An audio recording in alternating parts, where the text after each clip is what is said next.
night is falling, hear, hear, the pipes are calling loudly and proudly, calling down through the glen. There where the hills are sleeping now, feel the blood a-leaping high as the spirits of the old Highland men. Towering in Gallic fame, Scotland my mountain name, high may your proud standards gloriously wave. Land of my high endeavor, land of the shining river, land of my heart forever, Scotland the brave. Scotland the Brave is a Scottish patriotic song with a tune of unknown origin. It's thought to have appeared in the late 19th century, around 1870 to 1890, and it was published in a collection of Highland music. The lyrics that we sing today were written in 1950 or 51 by a Scottish journalist and songwriter named Cliff Hanley, specifically for the musical review at the Glasgow Empire Theatre. Usually performed by pipe bands, it is one of three that are often considered an unofficial Scottish national anthem, the other two being Scots Wha Hae and the Flower of Scotland. The national flower of Scotland is the thistle, and it's been that way since the 13th century. It's called the guardian thistle because, according to legend, a Norse invader stepped on a thistle and cried out in pain and woke up all the Scottish army who was sleeping. The Scottish warriors quickly rose to battle and beat back the Norse army. The thistle was also adopted for its representation of ruggedness and untamed beauty, the embodiment of the Scottish landscape. No wonder that's Tam's nickname for Paddy, huh? That's just how he sees him. However, another flower that gets famously associated with Scotland is the Scottish flame flower. Often called the glory of the Highlands, this red bloom represents vibrant and wild beauty, and is known to thrive in cold, acidic, and harsh climates. These are perennial flowers, meaning they tend to grow and bloom in the spring and summer, but die during the winter and fall. However, the flame flower can also bloom in fall as well. They can grow anywhere from 3 centimeters to 3 meters high, and are extremely low maintenance, which means even the blackest of thumbs shouldn't have any trouble cultivating them. The flower self-seeds, thrives in sunlight and on neglect. Just plant them and let them run loose. As for soil type, they can grow in chalk, loam, and even sand, and can handle soil pH that is acidic, alkaline, or even neutral. They are tolerant to a drought, meaning they don't need a ton of water and prefer well-drained soil. The flame flower attracts bees, butterflies, hummingbirds, and is a good companion when grown together with beans, broccoli, cabbage, cucumber, kale, melon, pumpkin, and even radish. Typically, you can find these flowers planted around these crops to act as a barrier, as they're useful trap crops that trap aphids and other pests. Commonly, the entire flower, from its bright red petals to the leaves, and even the blue berries it grows, is edible. It can be used in salads and a variety of things, making it an extremely versatile and useful plant as well. However, keep it away from dogs, cats, and horses, as for those animals, the plant is extremely toxic. They also won't be bothered by deer. So it's no wonder Imel was gathering a whole basket full of them. But with her in a rush, and Shane not looking where he was going, their fated meeting on the street was inevitable. They collide, and Imel is sent sprawling, dumping the basket of flowers all over herself. Shane stops to help her pick them up, apologetic of course, but when Imel begins picking the flowers out of her hair, instead of helping, Shane adjusts the biggest one so that it will sit more properly. Imel is aghast. Shane actually touched her. He said kind words. Her heart could barely believe it. Now that sounds just like the comfortable, cozy trope of the girl next door. I guess you'd be right. Honestly, when you think about it, Shane's an everyman and Imel's a common girl. It sort of makes sense, doesn't it? So why doesn't he see her now? Who can say? I stopped trying to understand relationships long before I started making this channel, but I do still observe them, pick apart the most photogenic moments, and make those into the focus of my art. It's not at all obsessive and stalkerish. Everyone always knows I'm nearby, quietly watching, taking notes, rough sketches, and remembering color details. This is one of the splash screens for the cave art coming soon. There's some build-up, and then the adventure begins. Not the trio's first trip into danger, after all, they already had to escape a Doulahan and her devil pig. But they only did so with the miraculous help of the puka. In this image, Shane is now 14, and Imel still 12. Do you remember your first crush at 12? I don't. Mostly because I don't think I had one. At least, no one stands out. But I'm sure most people had someone they really enjoyed the presence of in junior high, right? Around 7th grade? Surely. Anyway, Imel's been crushing on Shane since he bumped into her while dancing. These two collide like Hadron all through their lives. It's kind of interesting how they gravitate, like milk dromeda. But I have to wonder, whatever came of it? Anyway. Recently, I took my mom out for Mother's Day to this really nice place that was doing a fancy brunch with unlimited mimosas.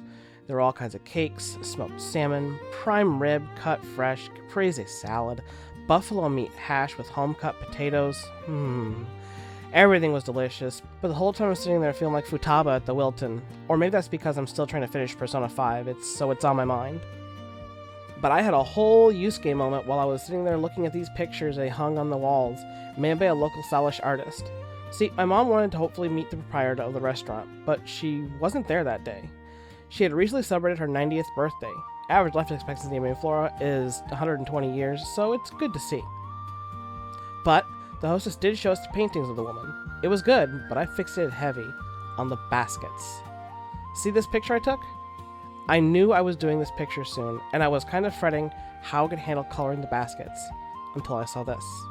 The colors, the stitching, how the shadows in between the individual weaving of the stitches are all made from layers of careful attention. This artist worked backwards in order to make this basket look as realistic as possible. I kid you not, from a distance, I thought it was actual wicker weave simply glued to the canvas. I was blown away when I got closer and realized exactly what I was looking at. I am still in awe. So I want to say before I got into this, if you're the indigenous artist from the Pacific Northwest, in the area of Seattle, Tacoma, or Olympia, who signs your pictures with a handprint, you're right-handed like me, and our handprints nearly aligned. I felt such a connection to your art that it taught me so much simply by taking it in. It's likely you'll never see this video, but in the off chance you do, thank you very much for the lesson. I tried to recreate that medium in digital format.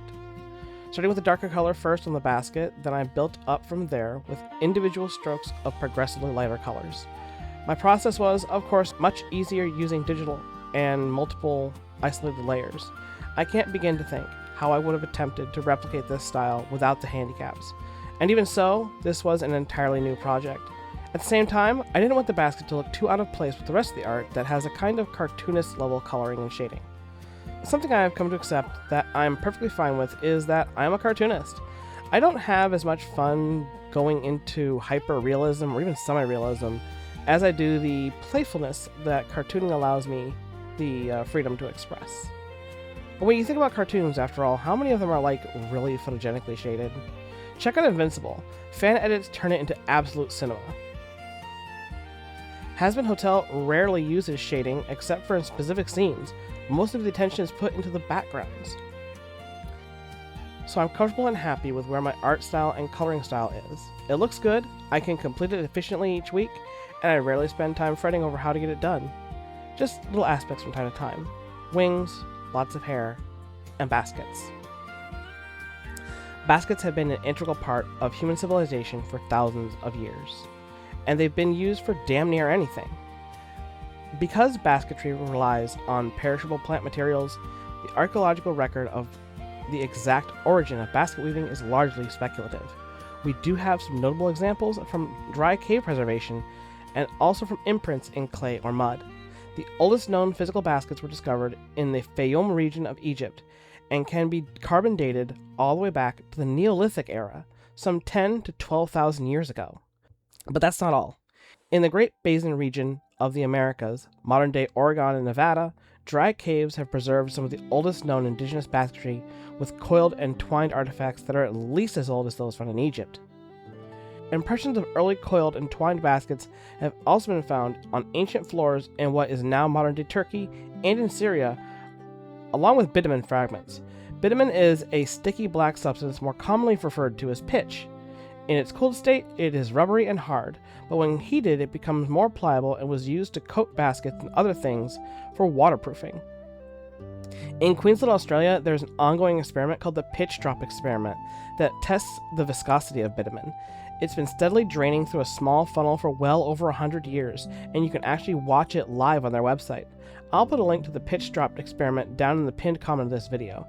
Go check it out. The history behind that is so fascinating, I could probably make a whole video on it. So because of this, basket weaving in the medieval era wasn't just some quaint hobby. It was a fundamental skill that had many benefits. Baskets were everywhere and were used for practically everything. Baby cradles, personal adornments, fish traps, sieves, transporting wild berries, storing grain. Baskets were coated in natural resins like pine or bitumen, could even be used to hold and boil water over hot stones. Since materials were restricted to what grew in the local ecosystems, distinct regional techniques and styles emerged independently around the world. In many places of medieval Europe, they had access to a lot of natural materials like willow, hazel, and oak. These trees were perfect because their wood is flexible enough to bend into shapes. You could find these baskets being used for all sorts of things, from carrying fruit to holding grain, transporting fish, and even collecting firewood. For a lot of people, especially in rural areas, a basket wasn't just a container, it was essential for daily survival. For the people making these baskets, it was a craft that took a bit of patience and skill. They start by creating a solid frame, and then weave thinner strips of wood, reeds, or rushes through it. The weaving could be quite intricate, creating everything from sturdy harvesting baskets to lighter, smaller ones for daily use. There were a couple of techniques they'd use, like coiling or plating, and each one would make the baskets fit for a different purpose. If you were carrying heavy things like grains or firewood, you'd need something sturdy, but if you were transporting fruits and vegetables, you might want something a little bit more flexible. These baskets were everywhere, in homes, markets, monasteries, and farms. People in the medieval world used baskets for sorting grain, like a winnowing basket, and they were even used in religious ceremonies. Medieval society ran largely on guilds. They were kind of like trade unions of the ancient world. In towns, guilds of weavers not only made baskets for daily life, but also traded them. These guilds kept quality high and prices in check, just like with baking and blacksmithing. Basket weaving was one of those skills that could be passed down from generation to generation, and is an essential part of both life and livelihood. And it's also where we get the surnames Weaving, Weaver, Webb, Weber, and Webster. Medieval people relied on baskets every single day, even if their significance might seem easy to overlook or take for granted. They were lighter and easier to make and transport than clay pots, and they could be designed artistically with attention to detail and different colored materials or paint. And the materials used to make them were plentiful and easy to find. For villages like Alden, every little piece of material was essential to keep the village running. Basket weaving was essential for every other person from Tam to Ashley to Patty, and more to do their jobs, and considered an essential skill for any housewife of the era. Thank you everyone for your continued support, and I look forward to giving you even more in the future. Our community keeps expanding with authentic viewers and subscribers that tune in every week excited for the next installment. Whether that's listening to my world building rants or tuning in for a full episode, you're the ones that keep this channel afloat against an unforgiving algorithm that keeps trying to douse the flame. That's the meaning of many a mickle max a muckle, many smaller things making a big thing. And now, a shout out to our patrons and channel members. Plebe 64 Potato, Mr. Lobo King 8778, P64P, Regios 001, Jack Plays K Plays, Maria Elsa 6363, Moose Now, El Dragon Biano 3742, Jack McLeod, Persephoroth, Josh is Mary, Runaway Train 2502, EA Shadow Gamer, Sigma LaFlare, Crochet Whimsy 413, Anubian the 1335, Angels Art and Gaming, Aisha Kashif, Pluve 81, Aegis Knight, 7-Star Sanctuary, and Chained Furry, Emily Masternardi, Heinrich 28, Shadow Fox, Arya Gamari, Charles Tam, Jace Moreland, Hammy Poo, and Lunder Lumen.